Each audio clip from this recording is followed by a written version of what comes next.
Hello, I guess this is for Maurice, Michael, and Jack. This is a follow. You wanted something shorter. That's okay. I don't mind. My sort of thing is that I completely cover a subject. I create the entire causal arc. That's my sort of job. And that what that means is that you ask me a simple question. I give a half-hour dissertation so the fucking thing's killed completely. All right, fine. That's my job, but that's not always what the deliverable people want. Anyway, so after I can condense that 30 minutes down to a few minutes. 4 basic concepts. First is that you want to pull apart the advocacy from the law. Legislation, you want to sell the legislation, not the externalization of it. That only leads to people resisting it unnecessarily. And so I think we talked about this with Michael a little bit, and I think that's obvious. I don't think I need to burden that at all. The second piece was the content of it. I was floored by the content. I have rarely get something that isn't intellectually embarrassing and another waste of my time. So when I see something like this that's fucking fantastic, it makes my day. It makes me think there's other smart people in the world, and that humanity isn't a lost cause, so to speak.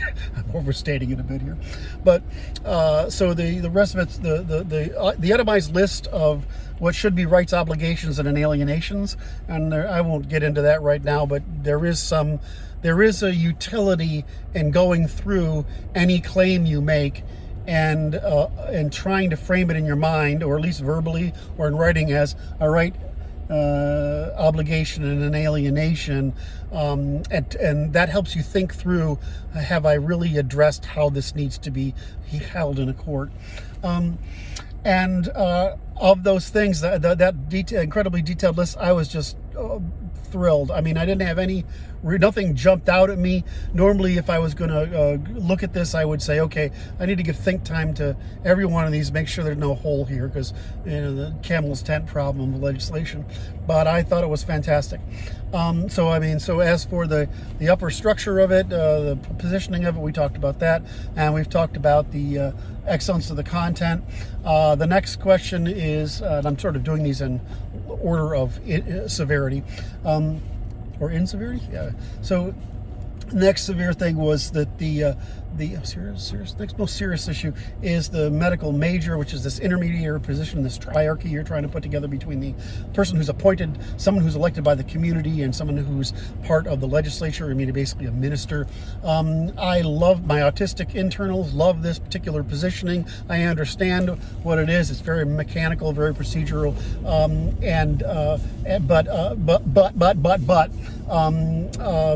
One of the things I will try to get across in talking to you just now in this quick addressing of the issues, is that you want law to be survivable, and I don't think that's. I think you're creating a chance for unsurvivability of any legislation.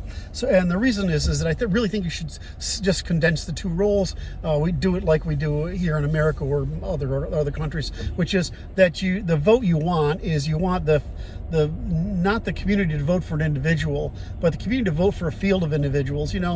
Pick, I don't know how many of them, and then let the government pick the person that most suits their agenda, and rather than let the government pick somebody fucking left field, God knows for what it is. And I know you tried to regulate it and there, but it's a no-win proposition.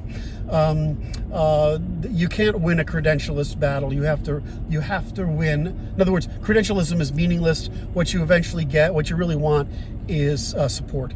And so I would try to unify the two upper positions into one. I would have the community try to elect people and then have someone appointed.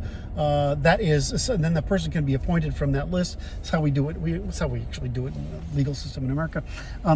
And that's going to be better than putting a position in place where there's a natural conflict with someone who's definitely political and someone who's definitely populist, so to speak, within the community. And I think that's asking for trouble. If you do it the way I'm recommending, that person will be primarily on the side of the medical community, and that person can mediate between political system and the community, and his reputation in the community is so valuable that he will tend to favor the community. If you don't do that, you're going to just get a lot of infighting, you get stagnation, you're going to get mistrust of the legislation as a whole instead of mistrust of this one aspect of the legislation. So that's my piece on it. I know that you're going to resist that, but I would like it if you think about it. The fourth piece is the most important one, is that the state is the insurer of last resort. That's what a state means. That's what we do. That's why we have militaries, and it just compounds onto there. Technically speaking, a state is an insurer of last resort. After that, its second duty is a producer of commons, and after that, it's the producer of goods. And so if you leave a hole in your legislation for the camel of arbitrariness to stick its head into the tent, you will lose the law. And so in this case, the hole is you haven't handled the quarantine problem. Now, you have handled don't do shit to my body. You have handled you can't lock down whole sets of the fucking economy. You can't threaten my job, right? But in the case of COVID, which is a real one, a real example, a good example, is that they locked down a lot when they really needed to lock down the elder caregivers, including their janitors and everybody else related to it, and the medical establishment, the hospitals, because you had to be comorbid for that shit to really do much to you, even if you didn't know you're comorbid. I mean, I have fucking brutal asthma. I've lost a third of my lung capacity, and it just didn't bother me at all. Long COVID sucked, but the flu itself was nothing. So in any event, what I think you need to do is you say you need to address the criteria for which under which some sort of quarantine, in other words, you're not messing with a person's body, you're not threatening their job, you're right, etc. But you are in fact insuring the population from a spreader of harm, just like the government's real job is the insurer of people from spreaders of harm. If you don't do that, the first time there's a demand for it, they will pierce the veil of the legislation and it will throw the whole thing out and you'll lose the whole purpose. So no leaving a hole in the tent for a camel's nose of tyranny to stick its nose through. You do that by giving the government an out, and the great part about this out is it's one that the community can support and say is legitimate. And it's hard to think of it this way, but you do need to give people in government a way out. You need to say, look, the medical community says this is how to do it. This does not impinge upon anyone's right, but it's a necessary way to defend the population, and that's our goal. If you do that, then you're not gonna. The government might be in a matter of communication with the public, and the person who runs the medical industry might be, but you won't get this problem where they have to make up crazy shit because there's no fucking plan. The last point, the fifth point, this is my fifth point. The fifth point was that the reason you get failure in institutions like medicine in matters of national emergency is that there's no general staff.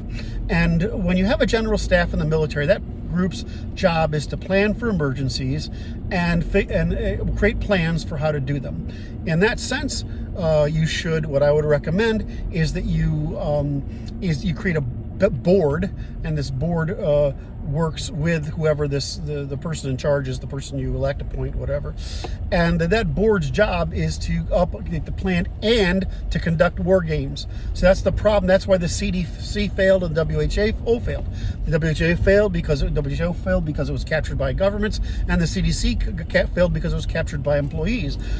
We had this problem in Vietnam and America where we start sending out groups to prove that our own people would go falsify our own military units, and we still play war games today, and war games exist to show that whether we're actually competent to pull this shit off or not.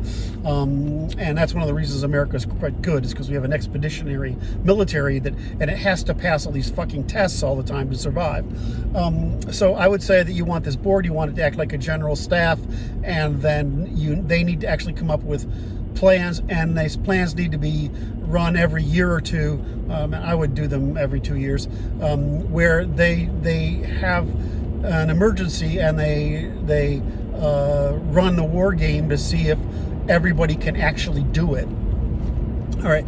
The last point, which I said, I don't know if I said it in this one or one of the earlier tapes.